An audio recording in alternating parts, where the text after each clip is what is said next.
Hello, guys.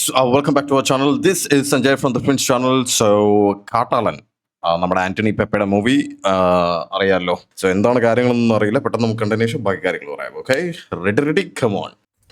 Bandipur forest റേഞ്ചിൽ നിന്നുള്ള Bandipur forest A grade കൊമ്പൊന്നിന് 3.5 കോടി വരും. ആനവേട്ടയാണപ്പോ.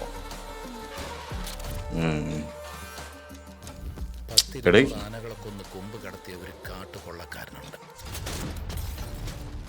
സത്യമംഗലം കാട്ടിലെ ആനകള് അവനെ കണ്ട പതുങ്ങുന്ന ചൊല്ല്. അതാരത്? സത്യമംഗലം കാടാണെന്നുണ്ടെങ്കിൽ വീരപ്പനായിരിക്കുമല്ലോ.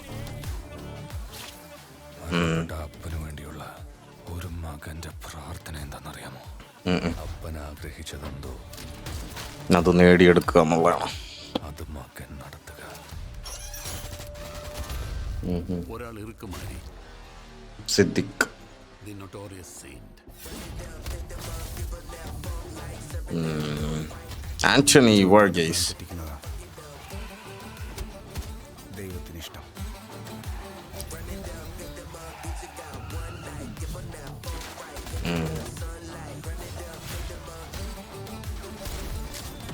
അടിക്കുമ്പോ തല ചേർത്തടിക്കണം. ഓക്കെ, അതിൽ അടി മാത്രമേ ഉള്ളൂ, വേറൊന്നും കാണിക്കുന്നില്ല. ആന്റണി നാമ നനച്ച മാതിരി ഇല്ല ഇടി.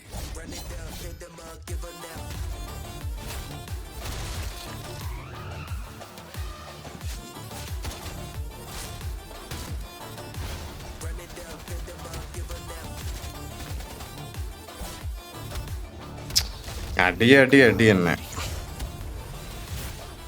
എനിക്കിത് ഹലാല. ഓ,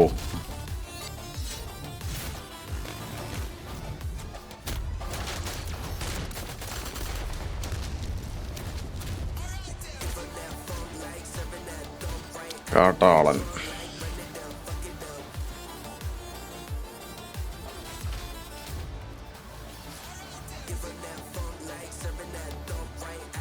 ഇതന്നെ, വേറൊന്നുമില്ലല്ലോ. പുള്ളി സ്ഥിരം ടേക്കപ്പ് ചെയ്യുന്ന ഈ ഒരു ക്യാരക്ടർ മാത്രമേ ഉള്ളൂ. നമ്മൾ ആസ് എ ആക്ടർ നമ്മളിങ്ങനെ ഒരേ സെയിം ക്യാരക്ടർ തന്നെ ഇങ്ങനെ ബാക്ക് ടു ബാക്ക് ഈ അടി തല്ല് വഴക്ക് ഇതായിട്ട് വരുമ്പോഴത്തേക്കും പേഴ്സണലി എൻ്റെ ഒരു ഇത് പറഞ്ഞു കഴിഞ്ഞാൽ എനിക്കത് ബോറടിക്കും. കാരണം ഒരു ആക്ടറിൻ്റെ നമ്മൾ ഒരു സ്റ്റൈൽ മാത്രമേ കാണുന്നുള്ളൂ. If you are an actor, നമ്മൾ അതെന്താണ്, ഒരു ഡൈവേഴ്സ് ആയിട്ടുള്ള ക്യാരക്ടേഴ്സ് നമ്മൾ എടുക്കണം. ഇതിനകത്ത് പുള്ളി ഈ ഇത് തന്നെ, പുള്ളി ഈ തല്ലും വഴക്കും ഇങ്ങനെയുള്ള ഒരു ക്യാരക്ടർ തന്നെയാണ് പോയേക്കുന്നത്. അതുപോലെ ഇപ്പം ഇതിനകത്ത് ആനവേട്ടയാണ് സംഭവം. ഇപ്പം അതിനകത്ത് ഇഷ്ടം പോലെ ഈ ട്രെയിലറിനകത്ത് ബാക്ക് ടു ബാക്ക് റിപ്പീറ്റഡ് ഈ സീൻസ് തന്നെ ഇങ്ങനെ വന്നുകൊണ്ടിരിക്കുന്നു. പുള്ളി അടിക്കുന്നു, അടുത്ത വെടിവെക്കുന്നു, പിന്നെ ഒരു ആനയെ കാണിക്കുന്നു, അടിക്കുന്നു, വെടിവെക്കുന്നു, ആനയെ കാണിക്കുന്നു. നിങ്ങൾക്ക് സംശയം ഉണ്ടെങ്കിൽ നിങ്ങളൊന്ന് റിവൈൻഡ് ചെയ്ത് നോക്ക്. സീരിയസ്ലി ഇതത് നമുക്ക് കാണുമ്പോഴത്തേക്കും നമുക്ക് ഭയങ്കരമായിട്ട് ബോറടിക്കും. പിന്നെ പുള്ളിയുടെ ഈ ഒരു ശൈലി മാത്രമേ നമ്മൾ കണ്ടിട്ടുള്ളൂ. എന്താണ്, ഈ പണ്ട് ഈ സ്ഥിരം എന്താണ് ഓട്ടോക്കാരൻ, പിന്നെ സ്ഥിരം ഗുണ്ട, സ്ഥിരം ഈ പോസ്റ്റ്മാൻ, ഇങ്ങനെയൊക്കെ പറഞ്ഞിട്ട് ഒരു ക്ലീശ ഒരു പരിപാടി ഉണ്ടല്ലോ. പുള്ളിയുടേതും ആ പരിപാടി തന്നെ. നമ്മൾ കാണുമ്പോഴത്തേക്ക് എക്സ്പ്രഷനിലോ കാര്യത്തിലോ ഒന്നും അങ്ങനെ വ്യത്യാസമൊന്നും വരുന്നില്ല.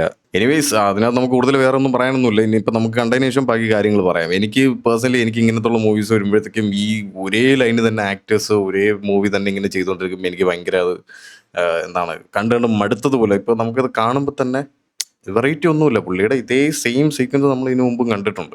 അപ്പോൾ ഇങ്ങനെ ബാക്ക് ടു ബാക്ക് നമ്മൾ ഈ ഒരേ ഫൈറ്റ് സീക്വൻസ് തന്നെ നിങ്ങൾ കണ്ടുകൊണ്ടിരിക്കുമ്പോഴത്തേക്ക് എനിക്ക് പേഴ്സണലി, ഞാൻ എൻ്റെ അഭിപ്രായമാണ് പറയുന്നത്, എനിക്ക് ബോറടിക്കും. സ്ഥിരം റൊമാൻറ്റിക് റോൾ ചെയ്ത് കഴിഞ്ഞാൽ എനിക്ക് ഇഷ്ടപ്പെടില്ല. അതുപോലെ തന്നെ നമ്മുടെ ദുൽഖർ സൽമാനും ആണെങ്കിലും പുള്ളിക്ക് വേഴ്സറ്റൈൽ ആക്ടർ എന്ന് പറയുമ്പോൾ അതല്ലല്ലോ. നമ്മൾ ആസ് ആൻ ആക്ടർ നമുക്ക് പല പല റോൾസും നമുക്ക് ക്യാരി ചെയ്യാൻ പറ്റണം. പല പല ഇങ്ങനെയുള്ള വ്യത്യസ്തമായിട്ടുള്ള കഥകൾ നമ്മൾ തിരഞ്ഞെടുത്ത് പല കാര്യങ്ങൾ ചെയ്യണം. ഇത് ഇപ്പം ദുൽഖർ സൽമാൻ ആണെങ്കിൽ പുള്ളി തന്നെ പറഞ്ഞിട്ടുണ്ട്, എനിക്കിങ്ങനെ ഒരേ ഈ എന്താണ് ഈ ക്ലീഷ റൊമാൻറ്റിക് റോൾസ്, ഇങ്ങനെ ആ ഒരു ചോക്ലേറ്റ് ബോയ് റോൾസ് ചെയ്തു വരുമ്പോഴത്തേക്ക് പുള്ളിക്ക് തന്നെ ഭയങ്കര മടുപ്പ് തോന്നും. അത് എനിക്കും അത് ആക്ച്വലി ഫീൽ ചെയ്തിട്ടുണ്ട്. പുള്ളി ഇങ്ങനെ ചെയ്ത് വരുമ്പോഴത്തേക്ക് പിന്നെ കുറച്ച് കഴിയുമ്പോൾ നമുക്ക് തന്നെ കണ്ടു മടുത്ത ഒരേ റൊമാൻറ്റിക് സീക്വൻസും ഇതും തന്നെ.